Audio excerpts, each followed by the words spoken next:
There are some places where the silence feels wrong. On my first day at the nursing home, I learned that silence can have teeth. My name's Daniel, and this happened 5 years ago. I was 23 at the time, fresh out of ACNA program, and beyond grateful to finally land a job even if it meant working nights. The pay was decent, meals were included, and I figured most of the residents would sleep through the shifts anyway. The place was called Crescent Pines Elder Care. It sat at the edge of a small town, almost hidden behind a cluster of tangled trees and a sagging chain-link fence. There wasn't even a sign out front. I found the job through a flyer taped to a gas station window, one of those things you usually ignore, unless you're desperate. When I first stepped inside, the smell hit me, a mixture of floor cleaner, damp cloth, and something metallic underneath. The air felt heavy, like it hadn't moved in decades. The wallpaper was peeling at the corners. Fluorescent lights buzzed overhead with a constant, high-pitched hum. And the silence, it wasn't peaceful. It was oppressive. I was greeted by Nurse Dolores. She looked like she'd been working there since the place opened. Gaunt face, gray hair pulled tight, voice flat and tired. She barely looked up when I walked in, just shoved a clipboard into my hands and said, "You're the new night shift. Good. Stay on schedule. Stay out of room 209. I paused. "Why? Is someone in there?" "No. Room sealed. Under maintenance. Just leave it alone." That was it. No orientation, no welcome tour.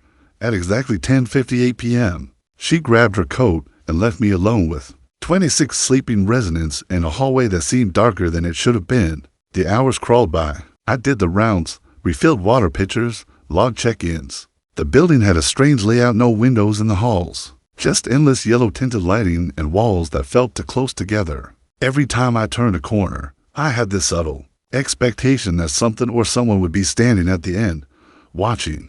It was around 12:30 a.m. when I first heard it, a sound that didn't belong. Tap. Tap dash tap. I froze mid-step, the hairs on my arms standing on end. It was faint, but rhythmic, almost like someone drumming fingers on glass. I followed it until I stood directly in front of room 209. The door was shut, no lights from underneath, but the sound had clearly come from inside. I stepped closer, leaned in, and held my breath. Tap, tap dash tap. And then, clear as day, a whisper from the other side of the door, "Daniel." I stumbled back so fast I nearly hit the opposite wall. My heart hammered in my chest. No one knew my name. I hadn't even introduced myself to the residents. I'd only spoken to Dolores, and she definitely wasn't playing games, trying to stay calm. I told myself it was nothing. Maybe a resident got the wrong room. Maybe I imagined it. Still, every time I passed that hallway, something in my gut told me to avoid looking directly at that door. Round 15 a.m., the bed alarm went off. Not the nurse call or the building alarm, the specific kind of alert that sounds when a bedbound resident tries to stand up alone. The room? I stood frozen, listening to the soft beeping echo through the hall. There shouldn't be anyone in there, but the system showed movement. Against every instinct screaming in my head, I made my way to the door. The knob was ice cold to the touch, but it turned easily. The door creaked open, and I stepped into the dark. The room was plain bed, dresser, curtain, crucifix hanging above the doorway. The air felt still stagnant, and on the bed, I swear to you, the covers were pressed down, shaped like someone was lying beneath them, but no one was there. As I backed up, the door slammed shut behind me. I spun around, panicked, fumbling for the knob. It wouldn't turn. The lights flickered once, then buzzed to life. The bed was now empty. The shape was gone, and then, behind me, breathing, shallow, labored, close, I turned. But the room was empty. That's when I saw it. The crucifix that had been hanging above the door. It was now lying crooked on the floor, face down, and just for a moment, just long enough to question my sanity, I felt something brush against my ankle. I don't remember leaving. I just remember sprinting out through the main doors and driving until my hands stopped shaking. The next morning, I went back to formally quit. Nurse Dolores didn't look surprised. She just stared at me, then said, "You opened room 209, didn't you?" I nodded slowly. She sighed. "We had a resident in there. Died 3 months ago. Heart failure. We didn't find her until morning. She just moved in the day before." I asked, "Why does it still feel like someone's there?" Dolores didn't answer. She just turned and walked away. I never returned. But sometimes, on nights when the house is especially quiet, I still hear it. Tap, tap, tap. My name is Marcus. This happened last winter, and it still doesn't feel real when I say it out loud. I started working for a small delivery company that specialized in night drops legal firms, private labs, boutique medical offices, weird stuff, the kind of clients who paid more to avoid daytime attention.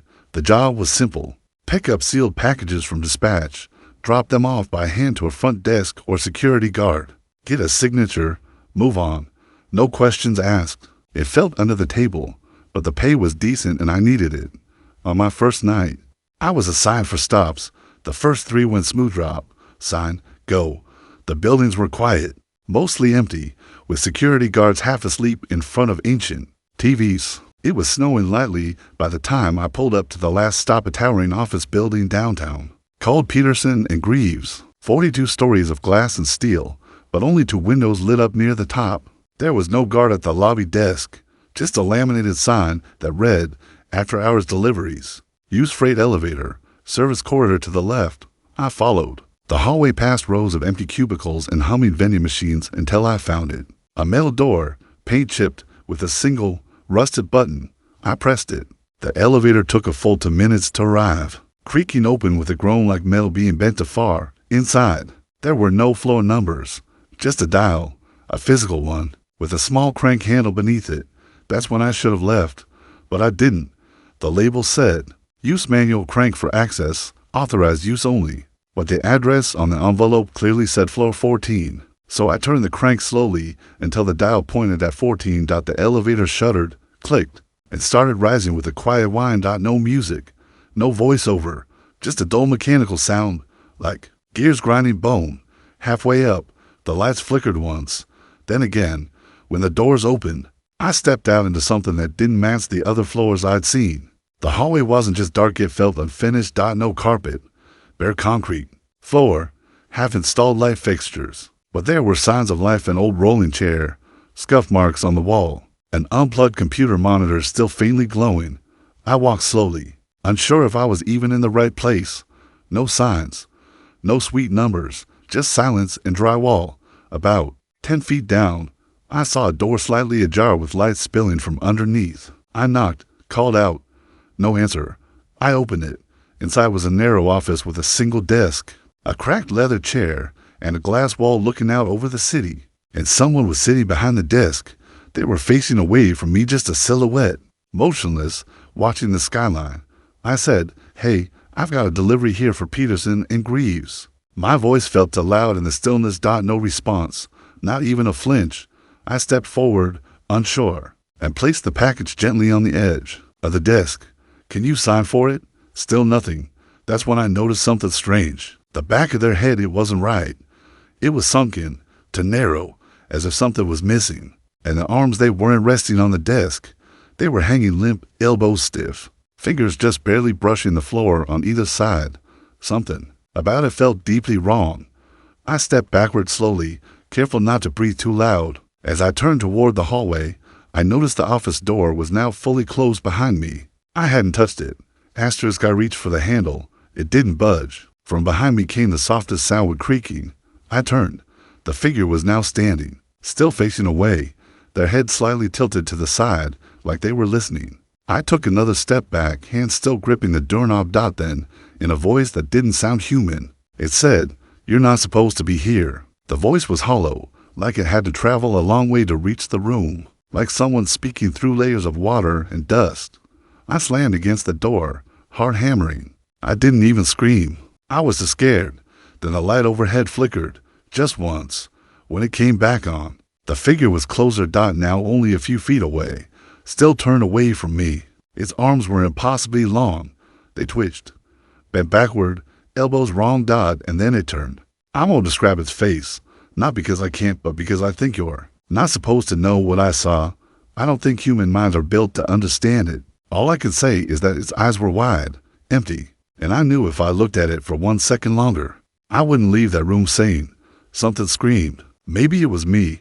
The lights blew out, and everything went black. Everything went black. I woke up in the lobby, face down near the front desk, with snow melting in my hair and the package gone. My van was still parked outside. The freight elevator door was sealed shut with a metal chain and padlock that hadn't been there before.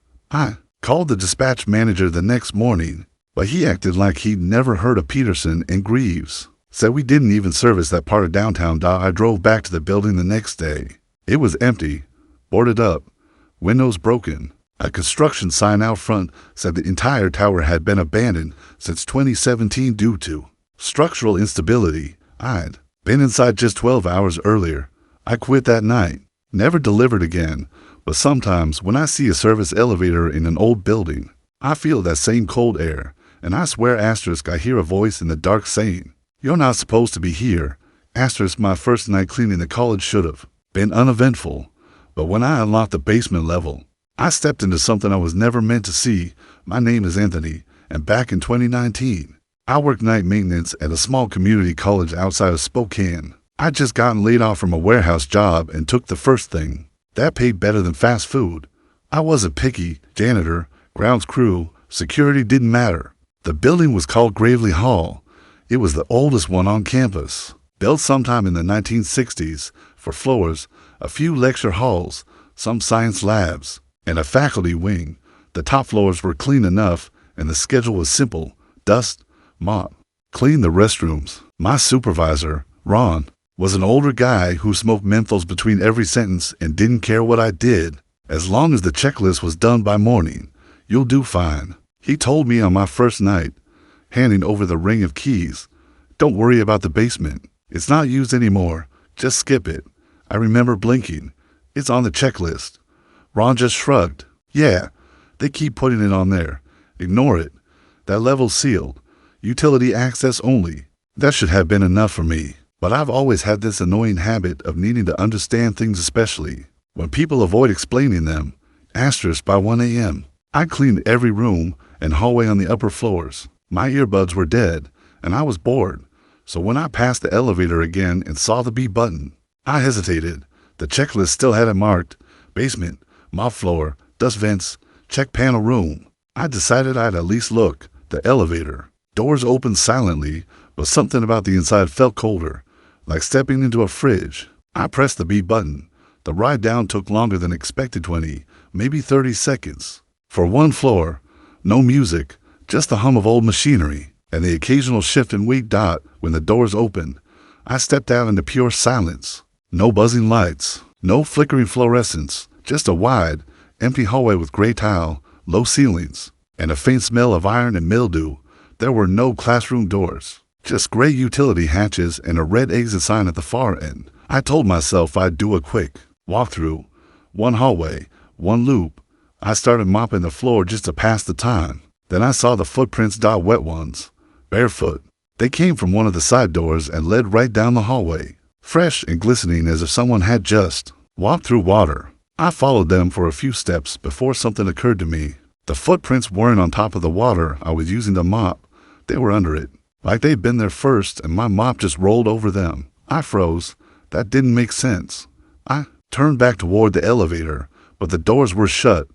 No call button, just smooth, cold metal. Then the lights shut off. Not flickered, just cut, all at once. I stood there in the dark, heart pounding, one hand still gripping the mop handle like it would protect me. A sound echoed from further down the hall, something between a cough and a gasp, like someone trying to speak with water in their lungs. "Hello?" I called out. The silence returned, heavier than before. I fumbled for my phone.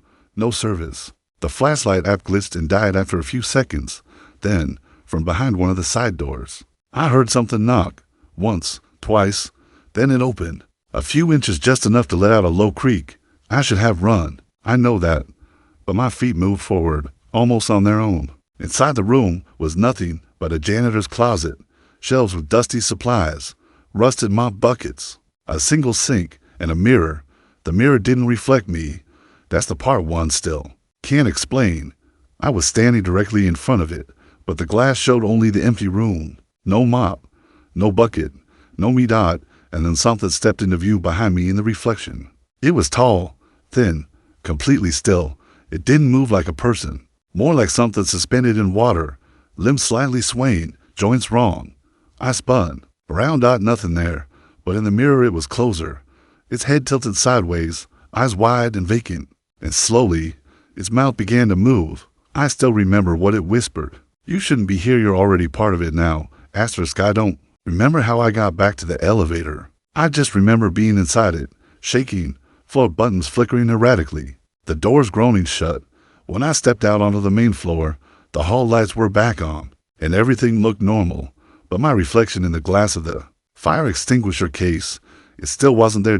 Not right away. It was delayed like a bad video stream. For the full seconds, there was no one. Then suddenly, my reflection appeared smiling, even though I wasn't. I never went back. I quit that morning without saying a word.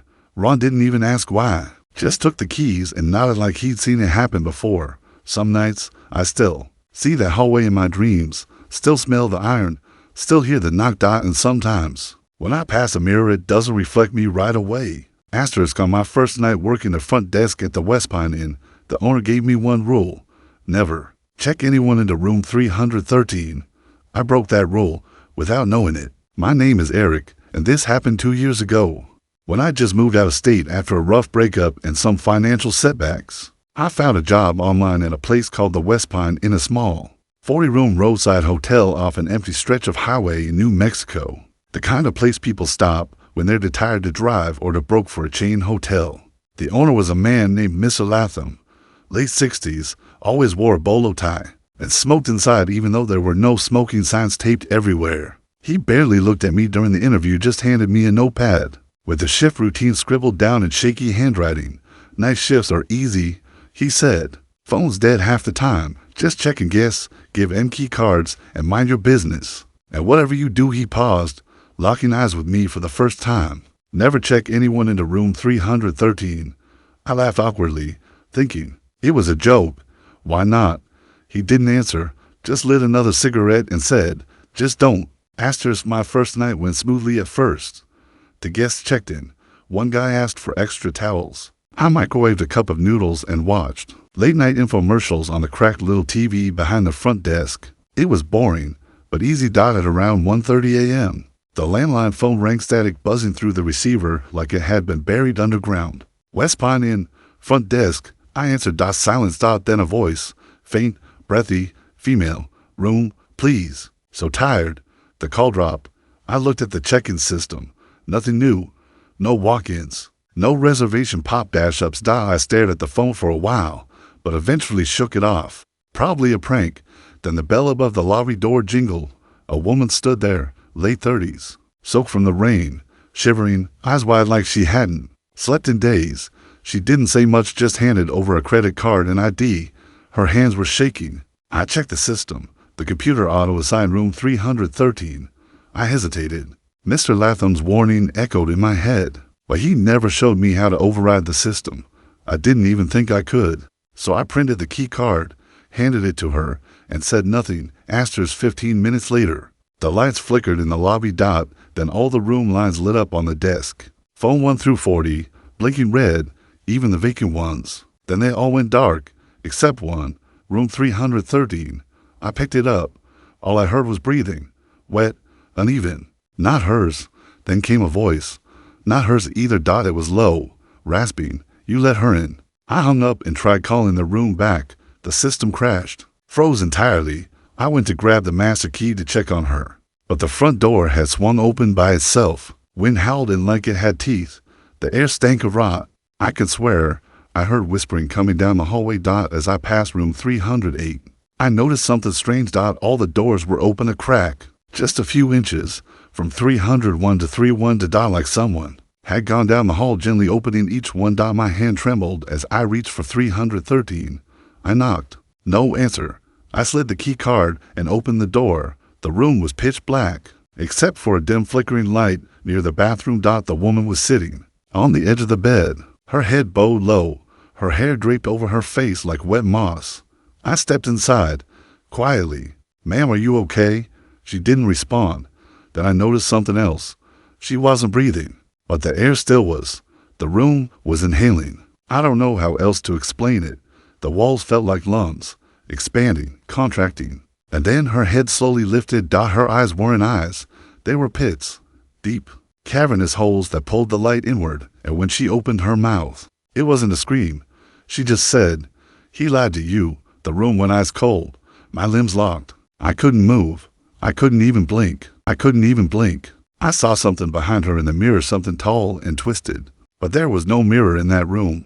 Not anymore. The next thing I remember, I was standing outside room 313, drenched in sweat. My keycard snapped in half on the floor. Mr. Latham fired me the next day. Didn't ask what happened. Didn't care. He just muttered, "Told you not to check anyone into that room," and handed me my final paycheck. I moved 3 towns over and started fresh. I told myself I imagined it, that it was a hallucination, brought on by stress, by lack of sleep, by nerves. But 2 weeks ago, I found a keycard in my coat pocket, room 313. I never put it there, and some nights, I hear the phone ring. Not my cell phone, not a normal ringtone, just a low, mechanical buzz like the old front desk phone. I never answer, because I already know what the voice will say. "You let her in." My first tutoring job was supposed to be easy money, just a few hours, a week helping a kid with reading. But when I got to the house, I realized there was no child. Not really. My name is Noah. I'm a college student, and during my first semester back in 2021, I took a part-time job tutoring. I wasn't expecting anything strange, just some side income to help with rent and groceries. The listing I replied to was vague, but professional, private tutor needed, evenings, 3 days a week. Must be patient and good with children. The address was a beautiful 2-story house tucked away at the end of a long cul-de-sac in a quiet neighborhood. Big front yard, freshly trimmed hedges, empty swing set. Looked normal enough, but I remember feeling unsettled as soon as I pulled up. There were no cars in the driveway, no lights on inside, despite it being past 6 p.m. I rang the doorbell. A woman answered, mid-40s, pale, perfectly put together. She smiled, but there was something brittle about it, like she had to remember how to do it. "You're the tutor?" "Yes." "Mom, Noah." "Good. She's been so excited to meet you. Please come in." The interior was dim, smelled faintly like cinnamon and mold. The furniture looked expensive, but old, untouched, like it had been staged and never lived in. She led me down a hallway without explaining much, only saying, "Her name is Clara. She's very shy, but she's brilliant once she warms up." I asked how old Clara was. The woman hesitated. "She's just the right age." That should have been my first clue. She brought me to a small room that looked like a nursery turned study, child-sized. Desk, stuffed animals, stacks of old books. One window, sealed shut with heavy curtains. She gestured to a chair. "She'll come in when she's ready," and then she left me alone. The door clicked shut behind her. I waited 5 minutes, 10. I called out, "Clara." "It's okay. I'm just here to help you with reading." Nothing. Then I heard it soft, slow breathing behind me. But when I turned around, the room was empty. Still, I had that feeling like I wasn't alone, like someone was watching from just outside the edges of my vision. I opened one of the books on the desk, The Velveteen Rabbit. It looked worn, like it had been read hundreds of times. Inside the front cover was a name, Clara W., but the ink had bled into the page like it had been exposed to water or tears. That's when the closet door creaked open behind me. I turned sharply. Inside, the light bulb was swinging slightly, casting long shadows across a pile of folded blankets and toys. One of the toys, a stuffed rabbit, had been ripped down the middle, its stuffing carefully arranged like tiny lungs. I stood, frozen. From inside the closet, a small voice whispered, "I don't like the new ones." I backed away slowly, but the door to the hallway wouldn't open. I jiggled the handle, knocked, even called for the mother, but nothing. Then something started knocking from inside the walls. Not the closet, the walls, slow, deliberate, like tiny fists. I turned to the bookshelves. One book had been pulled slightly loose. I opened it. Inside were Polaroids, dozens of them. Blurry images of children sitting in the same room I was in, with different tutors beside them. Faces blurred, some scratched out. All of them looked scared. Then I saw a picture that stopped me cold. It was me, sitting in that exact chair. But I hadn't taken any pictures. And in the photo something was standing behind me, a little girl. Pale skin, black dress. No eyes, just empty sockets, like burned out candles. The closet door slammed shut. The lights went out. I turned my phone flashlight on, heart racing, sweat dripping down my back. There were footsteps, now barefoot, soft, padding across the carpet behind me. I didn't turn around. I couldn't. Then a cold hand gripped my shoulder dot, and that same whisper, now inches from my ear. I told you, I don't like the new ones. Asterisk when I came to, I was sitting on the front step, my bag beside me. The door shut tight dot. It was morning. I never remember blacking out. My car keys were in my hand. My phone had no photos on it. I tried to call the number from the listing disconnected. I drove back later that week. The house was still there, but the windows were boarded. A for sale sign sat crooked in the yard, half covered in weeds. I looked up the address at the library, found an article from 5 years ago. Local woman hospitalized after daughter's death, authorities say. She refused to acknowledge the loss. Clara Williams died of an infection at age 6. Her mother kept her room exactly the same, hired dozens of tutors over the years, told neighbors her daughter was just very shy. I wasn't the first one, but I might have been the last. Because sometimes, when I open my books at night, the pages have writing I don't remember adding, little notes, scribbled and childish, shaking letters, still don't like you, asterisk my first night as a mall security guard was going fine until I found out part of my route. Went through a tunnel that nobody had walked in years. My name is Jamal, and this happened during the winter of 2022, when I got hired as a night security guard for the Willowgate Shopping Center and aging, half-dead mall in the suburbs that stayed open. Out of stubbornness more than anything else, most of the big stores had already closed. There was a vape shop, a failing movie theater, and the sad-looking food court stalls still operating. They needed someone to work night patrol, midnight to 8 a.m., just walking the concourse, making sure no one was breaking in or squatting in the service corridors. It paid more than retail, so I took it. On my first night, I met the day shift guy, Marty. He looked half asleep, bags under his eyes like suitcases. He handed me the radio and a small map of the building. Oh, and hey, he added, pointing to the bottom of the map, corporate wants us to start checking the maintenance tunnel again. The what? He shrugged. Down in sublevel B. Used to be for janitorial carts and deliveries, supposed to be sealed. But someone's been leaving the hatch unlocked. Just do a walkthrough and make sure there's no one down there. I asked when it was last used. He didn't answer. Just said, don't stay down there longer than you have to. Asterisk I didn't check it right away. I walked the main mall twice, nodded at my own reflection in every darkened storefront. At 12 a.m., I decided to head down. The access point was a rusted service elevator behind the food court, marked authorized personnel only. The lights flickered as the doors groaned open. The ride took forever longer than the building should have allowed. When it stopped, the doors opened into a narrow hallway of bare concrete, stained pipes overhead, and flickering yellow emergency lights. I stepped out. The door slammed behind me. The tunnel was quiet. Too quiet. No ventilation hum. No water dripping. Just the sound of my own footsteps on damp cement. About 30 yards in, I saw graffiti on the wall. Not spray paint. Scratches. Dozens of them. Lines. Symbols. Names. Some carved over each other like someone had been trapped there a long time and had nothing but time. And then I heard it. Footsteps. Not mine. Soft. Fast.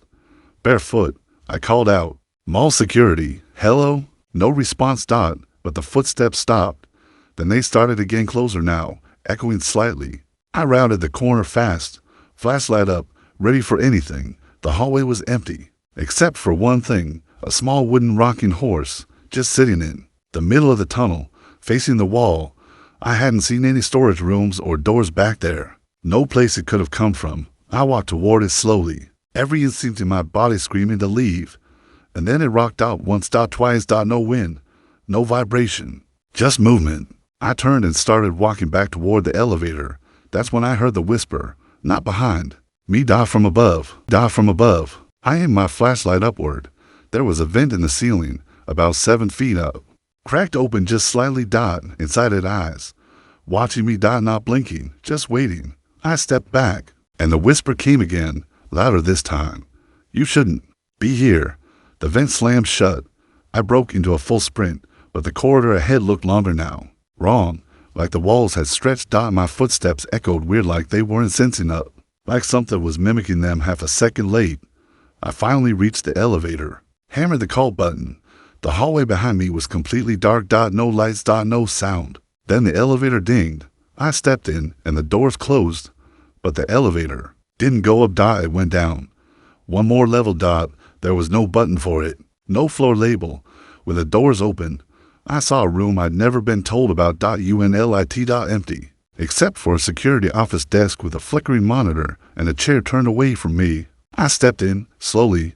The monitor showed for camera feeds. All were static except one. It showed me standing in the room I was in. Same posture, same angle.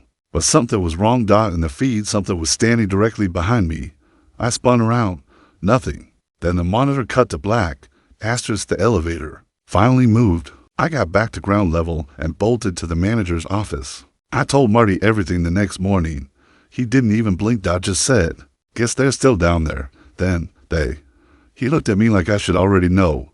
Couple of contractors got stuck down there during construction back in the 80s. Tunnels collapsed. They never recovered the bodies. I told him I saw someone. He just said, "Yeah, that happens." I quit 2 nights later, but every now and then, I'll wake up to static on my phone. No reason, just buzzing, white noise, and once the camera feed on my doorbell app glitched. Showed the tunnel. Empty. Except for the rocking horse, still moving. My first night at the factory was supposed to be training clock-in. Shadow. A guy named Kevin learned the machines, but an hour into my shift, I saw someone clock in twice and both of them were me. My name is Daniel, and back in 2020, I took a night shift job at a food packing plant just outside of Kansas City. I'd been laid off from construction work and needed something fast, anything to keep the bills from piling up. The job was repetitive, but decent pay. Monitor the conveyor line, clear jams, wear your goggles, don't fall asleep. The factory ran from 7 p.m. to 5 a.m., 6 nights a week. They ran and leaned barely enough staff to keep things going. First day, I was assigned to line 3 with a guy named Kevin. He didn't say much, just showed me how to punch in using the badge reader by the break room door. Beep. Flash of green light. Welcome to the night crew. We headed to the line, and Kevin explained the system. Everything was automated. My job was mostly watching the packages go by and checking for leaks. Sometimes the seal machine would misalign and spray hot glue, so I had to keep an eye out. Simple. At 8:17 p.m., Kevin tapped my shoulder and pointed back toward the punch-in station. "Did you just come in again?" I blinked. "What?" He gestured toward the little security screen by the floor manager's office. It displayed badge and footage in real time. There I was, on screen, walking into the factory for the second time that night. I laughed at first. Must be a delay or glitch. Kevin didn't look convinced. "It's live feed. It loops if no one swipes in, but you're coming in again." We watched the screen. The second me walked through the door calmly, hung his coat on the same rack I had used earlier, and took the same seat I had used in the break room. Only, I was already standing there, watching. Kevin just stared. "Dude, what the hell?" I didn't know what to say. I walked to the break room, with Kevin following behind me. When we got there, the room was empty. No coat, no second me, nothing. Kevin mumbled something under his breath and went back to the line. I stood there a minute longer, trying to convince myself it was a tech issue, a delayed playback, anything that made sense, but something gnawed at me. That version of me on the screen, his expression wasn't right. His face looked blank, like someone wearing a mask of me. At 10:41 p.m., I saw him again, not on a screen this time, in the reflection of the glass partition behind the assembly line. He was standing directly behind me, but when I spun around, no one was there. I looked back, still in the reflection, just watching me. Same clothes, same face, same ID badge. Then he raised his hand and waved. I didn't wave back. Kevin must have noticed the color drain from my face, because he grabbed my shoulder. "You okay, man?" I pointed at the reflection. Gone. I muttered something about needing air and stumbled to the locker hallway. Inside, the motion sensor lights flicked on one by one. I turned the corner and stopped dead. There I was, the other me. Standing in front of my locker, looking through my things. He looked up, met my eyes. He didn't smile, didn't speak. Just slowly, deliberately closed my locker, then stepped backward into the shadows and disappeared. I called the supervisor, told him I was sick and needed to leave. He didn't argue. Night shift turnover was so high they barely noticed when people quit midweek. On my way out, I had to pass the time clock. Out of curiosity or dread, I checked the punch log. There were 2 entries under my name, one at 7:01 p.m., the second at 8:17. PM. No explanation. Just two identical timestamps with my employee ID. I never went back, but last week, I got an envelope in the mail with no return address. Inside was my ID badge and a sticky note that simply said, "Your shift never ended, asterisk, asterisk." It was my first night delivering pizza, and my last because the third house I went to doesn't show up on any map and according to the GPS. I never left the parking lot. My name is Brian, and I worked at a place called Tony's Pizza and Wings for exactly one night. I just moved back to my hometown after some family stuff and needed quick cash. A buddy from high school who worked there said they needed a new delivery guy immediate start. Cash tips, use your own car. I said yes without thinking. The shop was quiet. A few other drivers, some kitchen guys, and Tony himself, a gruff older guy who barely looked up from the ticket printer. He handed me my delivery bag and 3 slips, all close. First 2 are regulars, last one's new. I glanced at the last address. It was just numbers, no street name, just 2376, Hillside, red. I asked. Tony shrugged. Old road out near the farms. Sometimes GPS doesn't get it right. Just follow the turnoff after mile marker 11.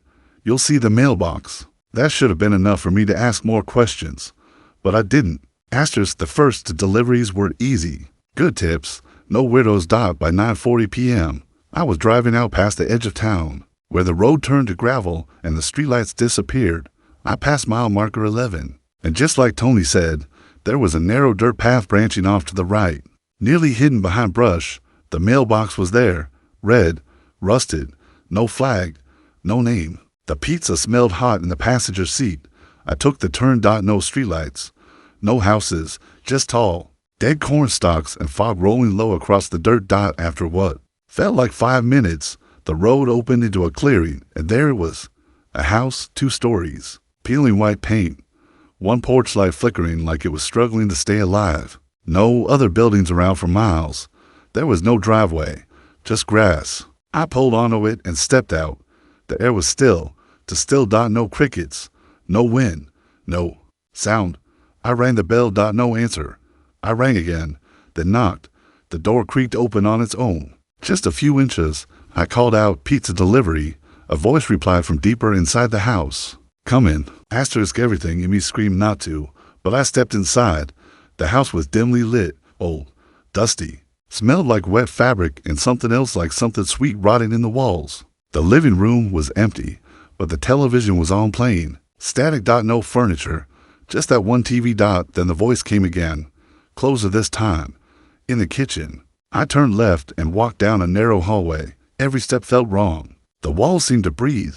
When I entered the kitchen, it was ice cold. And empty. No one there. Except on the table was another pizza box. Just like mine. Same handwriting on the slip. Same timestamp.